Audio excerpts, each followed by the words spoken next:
অনেক দিন আগের কথা। ফুলতলি গ্রামে বনমালী নামের এক কাঠুরিয়া বসবাস করত। বনমালীর কোনো পরিবার ছিল না, সে অনাথ ছিল। তার কাছে কোনো সম্পত্তিও ছিল না, শুধুমাত্র একটি গরু ছিল। চাষাবাদ করার জন্য কোনো জমি ছিল না, তাই সে বনে গিয়ে কাঠ কেটে সেই কাঠ হাটে বিক্রি করে নিজের খরচ চালাতো।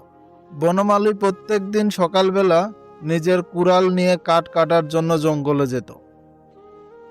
বাহ, আজকে আমি অনেক কম সময়ে কত কাঠ কেটে ফেলেছি। যাই, এখন এই কাঠগুলো বাজারে বিক্রি করে অনেক বাজার করে আনব। ওহ, এত গরমে হাঁটতে হাঁটতে আমার পানি পিপাসা পেয়েছে। পানি পিপাসায় গলা আমার শুকিয়ে একেবারে কাঠ হয়ে গিয়েছে। আশেপাশে তো কোনো পুকুর দেখছি না, কোনো টিউবওয়েলও দেখছি না। এখন যে কি করি? কিছু সময় চলার পরে বনমালী একটি কুঁড়ে ঘর দেখতে পেল। আরে, এত ঘন জঙ্গলের মধ্যে এই কুঁড়ে ঘরটি কোথা থেকে এলো? এই ঘরটি তো আমি প্রথম দেখছি। এখন এই ঘরের কাছে গিয়ে দেখি ঘরের মধ্যে কেউ আছে কিনা। যদি কেউ থাকে তবে একটু পানি চেয়ে খাবো। কেউ ঘরে আছেন? কেউ কি আমার কথা শুনতে পাচ্ছেন? বনমালীর কথা শুনতে পেয়ে একজন মেয়ে ঘর থেকে বের হলো। কি হলো? আমার ঘরের সামনে এসে এত চিৎকার করছো কেন? আমি একজন কাঠুরিয়া, আর কাঠ কাটার জন্য এই বনে এসেছিলাম। আমি কাঠ কেটে বাড়ি ফিরছিলাম, কিন্তু আমার খুব পানির পিপাসা পেয়েছিল। তো আমি ভাবলাম এই ঘরে যদি কেউ থাকে তবে তার কাছ থেকে পানি চেয়ে খাবো।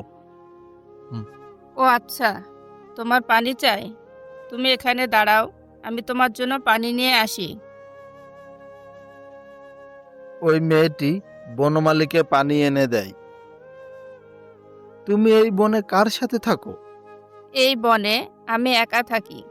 কিছুদিন আগে আমি আর আমার দাদা এখানে থাকতাম, কিন্তু আমার দাদা মারা যাওয়ার পর আমি এখন একাই থাকি। তোমার বাবা মা কোথায়? আমার বাবা মা নেই। যখন আমার বয়স 1 বছর তখন তারা মারা যায়। আর সেই থেকে আমার দাদা এই বনে আমাকে লালন পালন করেছে, কিন্তু আমার দাদাও আমাকে ছেড়ে চলে গিয়েছে। তাই আমি এখন একাই থাকি। তুমি এই বনে একা থাকো, তোমার ভয় করে না? না না, এই জঙ্গলে আমার ভয় লাগে না। একা থাকতে থাকতে অভ্যাস হয়ে গেছে। জানো, তোমার জীবনের মতোই আমার জীবন। এই দুনিয়াতে তোমার মতো আমারও কেউ নেই। আমি ওই ফুলতলি গ্রামে একাই থাকি। এই কাঠ কেটে সেই কাঠ বাজারে বিক্রি করে জীবিকা নির্বাহ করি। দাদার একটাই চিন্তা ছিল, উনি যাবার পর আমার অবস্থা কি হবে। তাই উনি আমার বিয়ের জন্য কিছু কিছু জায়গায় প্রস্তাব পাঠিয়েছিল, কিন্তু আমার একটা চোখ অন্ধ বলে কেউ আমাকে বিয়েই করলো না। এই কথা শুনে বনমালীর মনে একটা খেয়াল হলো। তোমাকে আমি একটা কথা বলতে চাই, কিন্তু সেই কথাটা বলতে আমার একটু ভয় লাগছে। এমন কি কথা যার জন্য তোমার ভয় লাগছে? তুমি আমাকে বিয়ে করবে? কি বললে তুমি? যদি মনে করো না, তবে তুমি না বলতে পারো। এই দুনিয়াতে তোমারও কেউ নেই, আর আমারও কেউ নেই। আমরা দুজনে একসঙ্গে একে অপরের সুখ দুঃখ ভাগ করে নেব। আমার একটা চোখ অন্ধ জেনেও তুমি আমাকে বিয়ে করতে কেন চাইছো? কারণ এই দুনিয়াতে তোমারও কেউ নেই, আর আমারও কেউ নাই। তোমার চোখ নেই, তাতে আমার কোনো সমস্যা নেই। ঠিক আছে, তুমি যা ভালো মনে করো। তোমার নামটা তো শোনা হলো না। তোমার নাম কি? আমার নাম বাসন্তী। আর তোমার নাম? আমার নাম বনমালী। তারপর বনমালী আর বাসন্তী কাজী অফিসে গিয়ে বিয়ে করে নেয়। বাসন্তী, এই হচ্ছে আমার ছোট্ট ঘর। মনে রাখবে, আজ থেকে তুমি এই ঘরের মালকিন। এখন থেকে সব কিছু তোমাকে দেখে শুনে রাখতে হবে। আর এইদিকে বনমালীর বিয়ের কথা পুরো গ্রামে ছড়িয়ে গেল। গ্রামের লোকজন বনমালীর বউ দেখতে আসে। আরে বনমালী, দরজাটা তো খোলো। আসছি চাচা, আসছি। বাসন্তী, তোমাকে দেখার জন্য গ্রামের লোকজন এসেছে। এই গ্রামের সব থেকে সাদাসিধে আমি তোকেই মনে করতাম, আর এখন দেখছি তুই তো খুব চালাক। তুই তো বিয়ে করে নিলি, আর গ্রামের লোককে একটু বললিও না। বনমালী ভাই, তুমি কিন্তু এটা খারাপ করলে। বিয়ের কথা আমাদেরকেও তো বলতে পারতে। আরে আমি তো তোমাদেরকে বলার সুযোগই পাইনি, তোমরা তো আমার পরিবারেরই মতো। ওসব কথা ছাড়ো, নতুন বউয়ের সাথে আমাদের পরিচয় করিয়ে দাও। হ্যাঁ হ্যাঁ, অবশ্যই ডাকছি। বাসন্তী, ও বাসন্তী, একবার বাইরে এসো তো, দেখো তোমার সাথে কারা দেখা করতে এসেছে।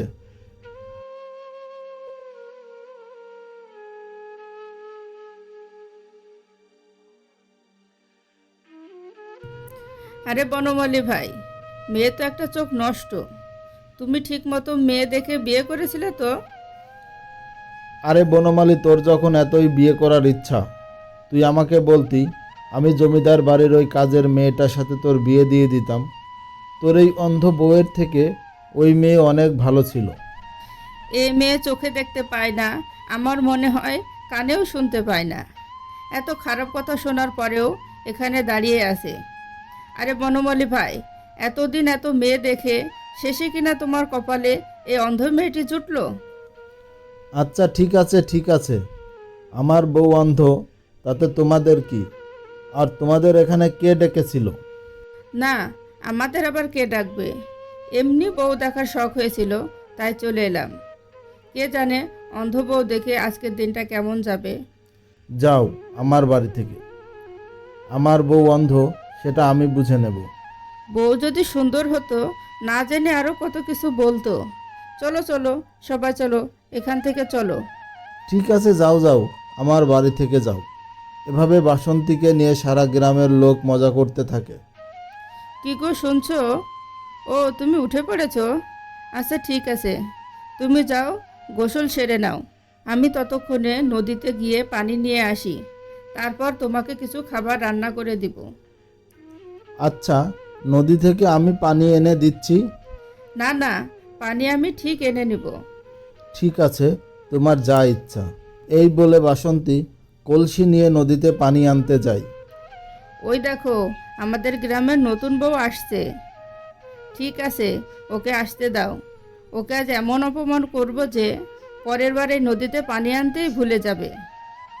এই যে, ও নতুন বউ, একটু দেখে আসবে, যেন আমার কলসি ভেঙে দিও না। আরে রানু আপা, তুমি কি বলতে চাইছো? নতুন বউকে চোখে দেখতে পাই না? আরে আমি তো ভুলেই গিয়েছিলাম যে নতুন বউ অন্ধ। আমি ভাবছি বনমালী ভাই তার অন্ধ বউকে নদীতে পানি আনতে কিভাবে পাঠালো। নতুন বউ তো দেখতেই পায় না, যদি নদীতে পড়ে যায়। আরে রানু আপা, নতুন বউ তো অন্ধ, তবে একটা লাভ কিন্তু ঠিকই আছে। সেটা আবার কি লাভ? আরে, আমরা যে কাজলটা চোখে লাগাই না, সেটা আমাদের 1 মাস চলে, আর নতুন বউয়ের তো 2 মাসেরও বেশি চলবে। তাতে বনমালী ভাইয়ের টাকাও বেঁচে যাবে। সবাই বাসন্তীকে নিয়ে হাসি তামাশা করতে থাকে। তাই বাসন্তী কাঁদতে কাঁদতে বাড়ি চলে যায়। বাসন্তী, তুমি পানি নিয়ে চলে এসেছো, কিন্তু তোমার চোখে পানি কেন? বাসন্তী কিছু না বলে ঘরের মধ্যে চলে যায়।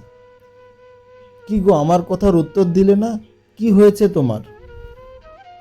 আমি নদীর পাড়ে পানি আনতে গেলে গ্রামের মহিলারা আমি অন্ধ বলে খুব হাসি তামাশা করছে। ওদের এত বড় সাহস, নদীর পাড়ে তোমাকে অপমান করেছে? তুমি কষ্ট পেও না বাসন্তী। আমি ভাবলাম আমাকে বিয়ে করে তুমি অনেক সুখী হবে, কিন্তু আমি তো বুঝতেই পারিনি আমাদের গ্রামের লোক তোমাকে এত অপমান করবে। এতে তোমার তো কোনো দোষ নেই, দোষ তো আমার ভাগ্যের। না গো বাসন্তী, তোমার তো কোনো দোষ নেই। চলো আমরা এই গ্রাম ছেড়ে শহরে চলে যাই। সেখানে আমি কিছু না কিছু কাজ অবশ্যই পেয়ে যাব, ওখানে আমরা সুখীই হব। তাহলে এখানে আমাদের বাড়িঘরের কি হবে? তাছাড়া আমাদের একটা গরু আছে, ওরই বা কি হবে? ও সব নিয়ে তুমি ভেবো না। এই গ্রামে আমার একটা ভালো বন্ধু আছে, ও এসে গরুটা নিয়ে যাবে। এখন তুমি যাও, প্রয়োজনীয় জিনিসপত্র গুছিয়ে নাও। আমরা আজকে রাতের বেলায় চলে যাব। রাতের বেলা বনমালী আর বাসন্তী বস্তা মাথায় নিয়ে গ্রামের বাইরে রওনা দিল। হঠাৎ করে বনমালী আর বাসন্তী একটা পরী দেখতে পায়। তুমি কে গো? আমি একজন পরী, তুমি বনমালী, আর তোমার স্ত্রী বাসন্তী। কিন্তু তোমরা এত রাতে কোথায় যাচ্ছ? আমি প্রতি রাতে একজন মানুষের উপকার করি। তোমরা আমার কাছে কি উপকার চাও বলো। বাসন্তী, বলো তো পরীর কাছে কি চাওয়া যায়? পরীর কাছ থেকে আমরা সোনা টাকা পয়সা চেয়ে নিই। যখন আমাদের কাছে অনেক টাকা পয়সা সোনা দানা থাকবে, তখন গ্রামের লোকজন আর আমাদের নিয়ে হাসি তামাশা করতে পারবে না। না গো বাসন্তী, আমার টাকা পয়সা সোনাদানা কিছুই চাই না। আমি পরীর কাছে তোমার চোখ ভালো করে নেই, তাহলে গ্রামের লোক তোমার চোখ নিয়ে আর হাসি তামাশা করতে পারবে না। দেখো, তুমি যা ভালো মনে করো। আপনি আমার স্ত্রীর চোখ ভালো করে দেন। পরী স্ত্রীর চোখ ভালো করে দেয়। ওহ, আমার যে কি ভালো লাগছে। আমি খুব খুশি, খুব খুশি। এখন আমি সব পরিষ্কার দেখতে পাচ্ছি। তুমি আমার খুশির জন্য পরীর কাছে টাকা সোনা না চেয়ে আমার চোখ ভালো করে নিয়েছো। না গো, টাকা পয়সা সোনাদানার চেয়ে তুমি আমার কাছে অনেক বেশি প্রিয়। তোমাদের দুজনকে এত খুশি হতে দেখে আমার আরও একটা উপকার করতে ইচ্ছে করছে। দেখি তোমাদের হাত দুটো বাড়াও তো। তখন পরী বনমালী আর বাসন্তীর হাতে দুটো সোনার মোহর দেয়। বাসন্তী, এই দেখো সোনার মোহর। হ্যাঁ, কি সুন্দর চকচক করছে, দেখো। আচ্ছা ঠিক আছে, আমি এখন চলি। আর তোমাদের এই গ্রাম ছেড়ে কোথাও যাওয়ার দরকার নেই। এখন গ্রামে ফিরে যাও। এই বলে পরী চলে যায়। বনমালী আর বাসন্তী গ্রামে ফিরে আসে। এজন্যই বলে, মিলেমিশে থাকলে সব কিছুই সম্ভব হয়।